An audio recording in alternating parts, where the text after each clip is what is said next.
सभी उपस्थित गुरुमुख भाई बहनों को सप्रेम जय सच्चिदानंद जी। आप सभी गुरु के प्यारों के हृदय मंदिर में विराजमान श्री परमहंस दयाल जी महाराज जी के पावन श्री चरणार विंदों में इस दासी का श्रद्धा युक्त नमन स्वीकार हो। श्री परमहंस गुरुदेव जी निराकार साकार, जिनकी पद नख ज्योति से आलोकित संसार, परम पुरुष पूरन धनी, आनंद घन सुख रूप, सर्वारंभ में पूजिए पावन चरण अनूप, सर्वारंभ में पूजिए सतगुरु चरण अनूप। बोलो जयकारा, बोल मेरे श्री गुरु महाराज की जय। विचारवान गुरुमुख भाई बहनों, हमारा परम सौभाग्य है कि हमें श्री परमहंस दयाल जी महाराज जी की पावन चरण शरण प्राप्त हुई है, जो हमारा हाथ थाम कर हमें भक्ति की राह पर चला रहे हैं। हमें नित्य प्रति जगाते हैं कि भाई उठ जा गुरुमुख, तेरा जो काम है उसके प्रति चेत जा, जो तेरा जीवन का लक्ष्य है उसकी ओर ध्यान कर। और सबसे बड़ी बख्शिश ये है कि वो हमारे गुनाहों को भी नहीं देखते, हमारी गलतियों को गुस्ताखियों को नहीं देखते, हमारे पापों को नहीं देखते। कबीर साहब ने कहा है ना, साधु ऐसा चाहिए जैसे सूप सुभाए, सार सार को गही लहे थोथा दे उड़ाए। छाछ की भांति जैसे उसमें कनक को या अन्य दानों को साफ किया जाता है तो फटके मारते हैं तो दाने भीतर रह जाते हैं, और जो थोथा भूसा होता है वो बाहर निकल जाता है। इसी प्रकार सतगुरुदेव हमें बार बार सत्संग में बुलाकर बार बार हमें चेतावनी देते हैं, बार बार हमें जगाते हैं, हमारे पापों को हमारी गलतियों को नज़रअंदाज करते हैं और उसको उड़ा ही देते हैं। उनकी दृष्टि में अगर हम सीधे रास्ते पर चल पड़े तो उनकी दृष्टि में आते ही नहीं है हमारे अवगुण, इसीलिए उनको बख्शनहार कहा जाता है। नहीं तो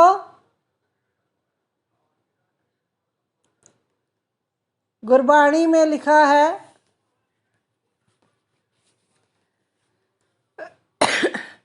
जब लग जरा रोग नहीं आया, जब लग काल ग्रसी नहीं काया, जब लग विकल भई नहीं वाणी, भजले रे मन सारंग पानी।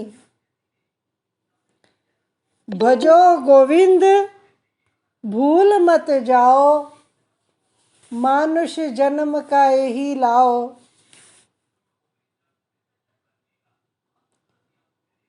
सिंपल सिंपल सीधा सीधा बता दिया है कि जब लग जरा रोग नहीं आया। जरा कहते हैं बुढ़ापे को और रोग कहते हैं बीमारी को। जब तक इस शरीर को बुढ़ापा नहीं आए, जब तक रोग ना घेर ले, तभी वो यौवन काल का जो समय होता है वो स्वर्णिम समय होता है। तो कहते हैं कि जब लग जरा रोग नहीं आया, जब लग काल ग्रसी नहीं काया। बुढ़ापा आएगा, रोग सताएंगे और उसके बाद क्या है? मृत्यु शरीर को अपने दांतों में दबोच कर ले जाएगी, हमारी चेतना लुप्त हो जाएगी, समय समाप्त हो जाएगा। और आगे फरमाते हैं जब लग विकल भई नहीं वाणी। बुढ़ापा आता है, रोग आते हैं, वचन भी, बोलना भी थर थर कांपने लगता है, सही बात भी मुख से नहीं निकलती है, जीभ थुथलाने लगती है। तो कहते हैं जब तक तेरी वाणी व्याकुल नहीं होती, भज ले रे मन सारंग पानी। इसी अच्छी अवस्था में मालिक के नाम का सिमरन कर लो। फिर कहते हैं भजो गोविंद भूल मत जाओ, मानुष जन्म का यही लाओ। मनुष्य तन को पाकर यही लाभ लेना है, लाहा लेना है। कहते हैं ना, ला खटना। इस मौके का फायदा उठा लो, मालिक का सिमरन कर लो, इसको मत भूलो। अब न भजसी, भजसी कब भाई, आवे अंत न भजया जाई। अगर अब नहीं सिमरन किया तो कब सिमरन करेगा? क्योंकि जब अंत काल आता है उस वक्त सिमरन नहीं होता। हम नित्य प्रति अपने जीवन में देखते हैं, अपने शहर में देखते हैं, कोई रिश्तेदार, आज कोई फलां रिश्तेदार चला गया, कल कोई बालक भी जाते हैं, बुज़ुर्ग भी जाते हैं, युवा भी जाते हैं, शहर में भी जाते हैं, मोहल्ले में भी जाते हैं, पड़ोसी से भी जाते हैं। नित्य प्रति हम देखते हैं लोग इस संसार से कूच कर रहे हैं, उसको तो छोड़ के आ जाते हैं शमशान घाट में और ऐसे सोचते हैं कि हमने तो जाना ही नहीं है। पर काल का कुछ पता नहीं है, समय का कुछ पता नहीं है। जो आज का दिन है वो ही स्वर्णिम है, जो बीत गया है वो हाथ नहीं आएगा, उसमें जो कुछ हो गया है उसको बदल नहीं सकते। उसके लिए सोच सोच कर पछता कर कोई फ़ायदा नहीं है, क्योंकि जो कल बीत गया है उसके किसी भी कार्य को बदला नहीं जा सकता, किसी भी याद को बदला नहीं जा सकता। और जो आने वाला कल है वो कभी हाथ ही नहीं आता। हम अगर सोचे कि आज नहीं मैं कल भज लूँगा, महापुरुषों ने फरमाया है आज कहे मैं कल भजूंगा, कल कहे फिर काल, और आज काल के करत ही अवसर जासी चाल। हम कल कल करते जीवन पूरा निकल जाएगा, मौका हाथ से छूट जाएगा। और इसलिए केवल नाम सिमरन ही है जिसको करके, इस पर पुरुषार्थ करके, मेहनत करके अपने जन्म का लक्ष्य प्राप्त किया जा सकता है, अपने जीवन को सफल बनाया जा सकता है। महापुरुष कितनी दया करते हैं, हमारे अवगुणों को ना देखते हुए बार बार चेताते हैं, बार बार जगाते हैं। हजूर दाता दयाल जी बार बार श्री मुखारविंद से फरमाते हैं, आप सब गुरमुख हो। अगर भीतर झांक कर देखें अपने तो गुरमुखता का चाहे एक लक्षण भी दिखाई ना दे।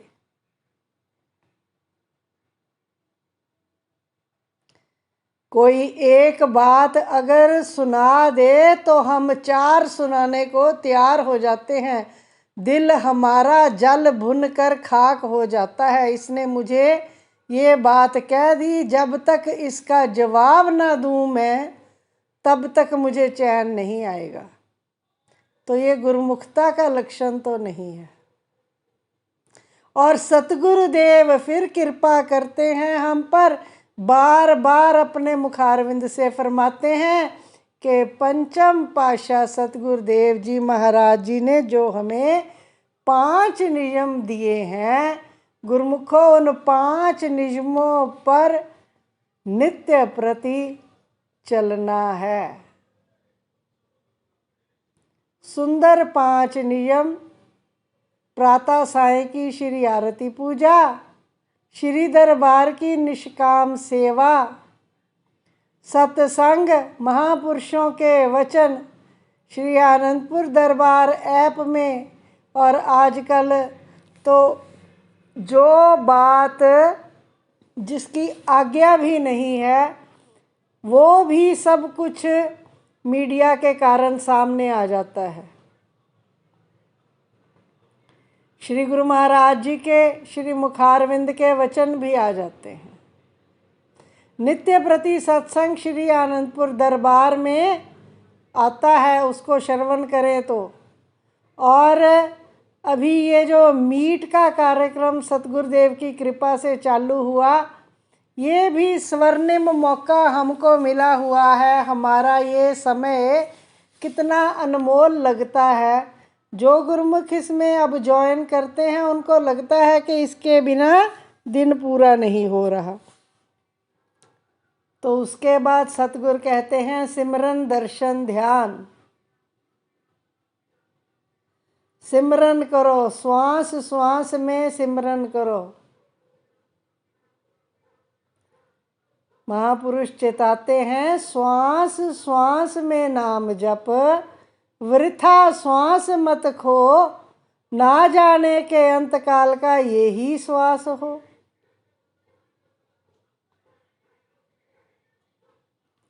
एक बार एक संत जी के पास उनका कोई शिष्य आया, तो वो कहता है कि महापुरुषों, जब मैं आपका दीदार करता हूँ आप एक रस अवस्था में हमें दर्शन देते हैं। आप हमेशा प्रसन्न मुदित मन रहते हैं, हमेशा आपका चेहरा खिला रहता है। क्या आपको कोई भी किसी भी प्रकार का मन को दुख नहीं होता? कभी भी किसी की बात से आप विचलित नहीं होते? तो संत कहते हैं कि बेटा, मुझे मेरा तो पता नहीं, पर मैंने तेरा मस्तक देख लिया है। तू 7 दिन में मरने वाला है।